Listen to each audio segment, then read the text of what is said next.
Hey, Perry Jeffries here for this month's Diamond Equity Advisors Private Client Webinar, Your Retirement and Taxes.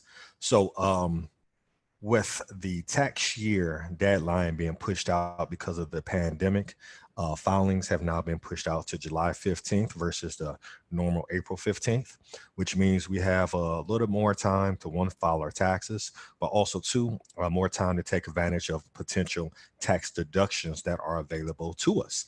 So, I wanted to share this information with my clients, especially some of our newer clients who may not be aware of some of these strategies. And from some of our older clients, make sure these strategies are on your radar. Whether it's something you can take advantage of, something you can pass on to a family member or a colleague, or just good information to know concerning your retirement planning as well as your taxes, because the two go hand in hand. Your retirement planning is all about your cash flow, future cash flow. As many of my clients know, as you know already, that retirement planning is not about how big your nest egg is. It's about having adequate amounts of cash flow at a certain time in your life so that you have the option of whether or not you have to work or not. And your taxes is a huge part of that because um, at any point in time, your taxes is going to be anywhere from 10 to 35, 40% of your overall income. So that's a huge, huge, huge, huge deal. So you want to make sure that you're planning for taxes as well, not only on the front end, but also on the back end. So as we jump into this, maybe. There we go. So, real quick recap for those who are newer to the company, aren't familiar with my background. 17 years experience in the financial service industry, held three positions at Fortune 500 companies. I've held a Series 7, Series 66, life, health, and annuities licenses. CRPC designation was passed years ago, Chartered Retirement Planning Counselor through the College of Financial Planning. By their standards, I'm an expert when it comes to asset management and retirement planning for individuals. Currently hold a CPFA, Certified Plan Fiduciary Advisor. By those standards, I'm an expert when it comes to retirement planning for businesses in the way of pensions and 401ks. Also have a PFP, Certified Profit First Professional, where we function as a fractional CFO for clients across the country, and have partnered with the Damon John, our favorite shark on the Shark Tank and founder of FUBU, as an ambassador for his Rise and Grind book release several years ago, as well as being a John Maxwell certified speaker and coach. May have seen us on ABC, may have seen us on Fox. We've managed $80 million in client assets and have worked with hundreds of entrepreneurs and small business owners across the country. That's my story, and I'm sticking to it.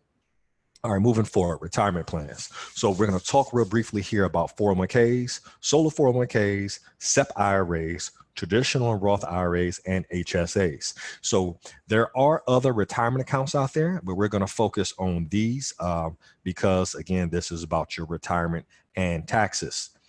So moving right along to it. 401k. So most of us are familiar with 401ks or 403bs. These are employer sponsored plans, which means these are typically plans that you have at your job, right? So if you have a job, you may have a 401k where you put money in and your employer puts money in. Or, if you work for a hospital or nonprofit, maybe you don't have a 401k, but maybe you have a 403b. But nonetheless, a 401k is a employer sponsored plan. So a couple takeaways here before we get going. Understand you do not have to work for a company to have a 401k. Many small business owners have solo 401k plans. So you can actually have a 401k and not be employed by an employer and work for yourself. And the rules are the same. So with that being said, in 2019, as an employee, you could contribute up to 19,000 into your plan. 2020 rule is 19,500. Let's stop right there. The reason I'm bringing this up is, again, the tax deadline has been stretched out to July 15th. So understanding that if you've made any employee contributions to your plan, you can actually reduce your taxable income for the year. Now, Unfortunately, if you don't already have a 401k, you're not going to get these deductions. But fortunately, wow, that's some major thunder. But fortunately, the employer match is something that you can actually get a deduction on for the 2019 tax year. So because the deadline was pushed out to July 15th, you have up to July 15th where if you have a solo 401k or a 401k, you can make an employer match, i.e. a profit sharing contribution to your plan and get the deduction for the 2019 tax year. So that employer match can be up to about 25% of income.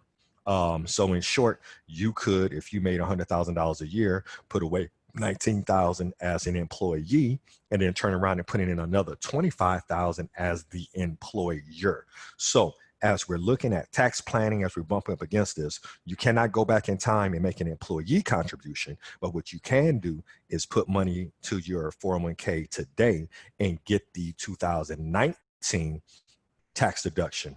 So that's huge. So both of those are tax deductible, the employee as well as the employer match. Again, if you don't have a 401k and you want to start taking advantage of these type of deductions where you can actually reduce your taxable income, you still fund your retirement. And also too, with a 401k, you actually have a loan provision built in where you can borrow up to 50,000 or based on the CARES Act, up to 100,000 from yourself without paying taxes and penalties. Make sure you have one established before the beginning of 2021. Moving forward. SEP IRAs. So SEP IRAs are pretty easy to set up.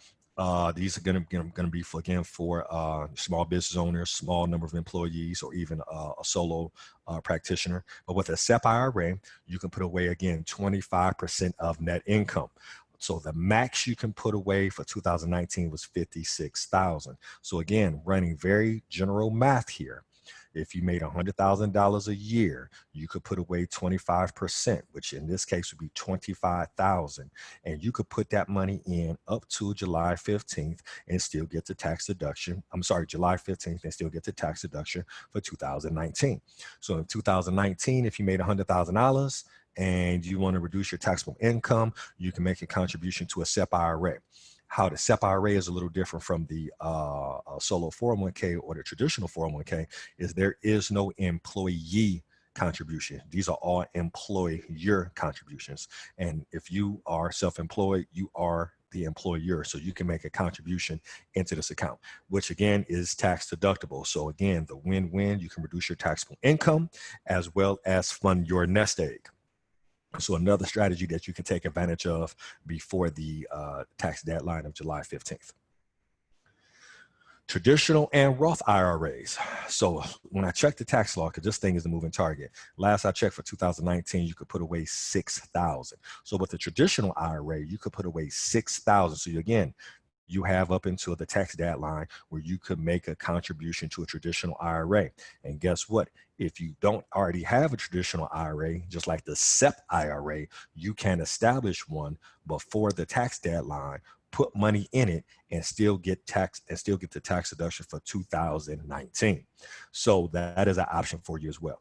Because when the monies that you put into the traditional IRA are considered pre-tax, and it reduces your taxable income dollar for dollar.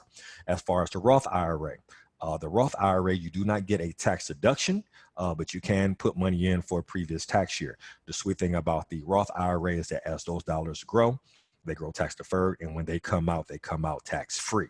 So a lot of questions we get is, well, Perry, can you have both? Absolutely, you can have both. There are some phase outs with respect to the Roth IRAs that if you make a certain amount of money, you may not be able to contribute as much. But yes, you can have a traditional and a Roth IRA. But remember, the traditional IRA is the only one that is tax deductible. My favorite, the HSA. And I got to get to the bank and fund mines for 2019 as well as 2020. This one right here is pretty much a no-brainer, the health savings account. And you may be thinking, well, Perry, why in the world do you have that listed as a retirement plan? Well, couple things. With the health savings account, the HSA, it is the only account of its kind that has triple tax advantage. I'll say that again, triple tax advantage. So as an individual, if you have a high deductible health insurance plan, you can put away $3,500 a year. And because the deadline was pushed out to July 15th, you can make a contribution for $3,500 for 2019 and a contribution for 2020 with that same amount of money.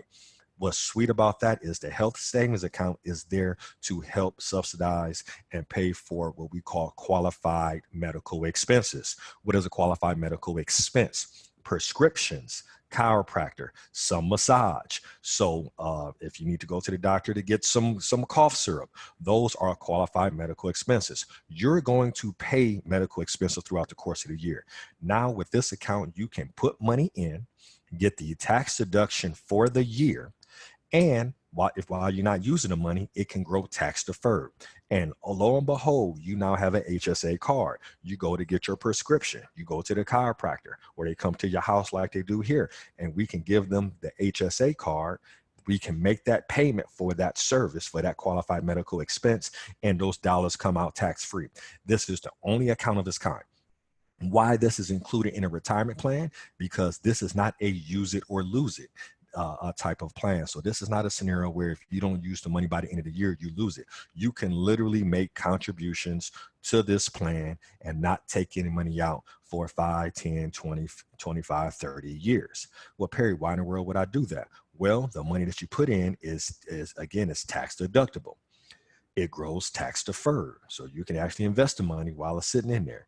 Well, Perry, how do you take the money out for medical expenses? Well, you keep track of your medical expenses, and then you be able to, and then when you use those dollars and you take that money out, you have to then present those dollars or present those receipts or those transactions to, your accountant, so you can make sure that the money comes out tax free. So yes, there are individuals who are using their HSA account as a means of retirement planning. And even if you're not that, savvy with respect to your retirement planning, do you have medical expenses? Of course you do. We all have medical expenses. Well, what's nice about this is that now those medical expenses can now be a tax-free transaction. You get the tax deduction and pay for it tax-free with the same amount of dollars. So again, absolutely love the HSA account. It's the only account of its kind. So that concludes what we were going to discuss this evening. Just wanted to do a quick synopsis of some of the retirement plans that are available out there and how they impact your taxes. Always work with a tax advisor. We at Diamond Equity Advisors are not tax advisors. We do have to have a working knowledge of taxes, and we are happy to work in conjunction with your tax person to be able to make sure that you are going in the right direction. But feel free to reach out to us. And again, financial planning is not about a strategy. It is about having a holistic plan. And these are just strategies that fit into the plan. We do not know if these are the best strategies for you until you actually have a holistic financial plan. But these are some things to think about as we come close to the July 15th tax deadline. So again, if you need to schedule a consultation, you guys have my links. You can schedule at mycfo.as.me financial planning consult, www.perryjeffries.com. And as clients, you guys have links directly to me where you can reach out if you have questions. That concludes the presentation portion of this. And I'm going to stop recording and see what questions we have.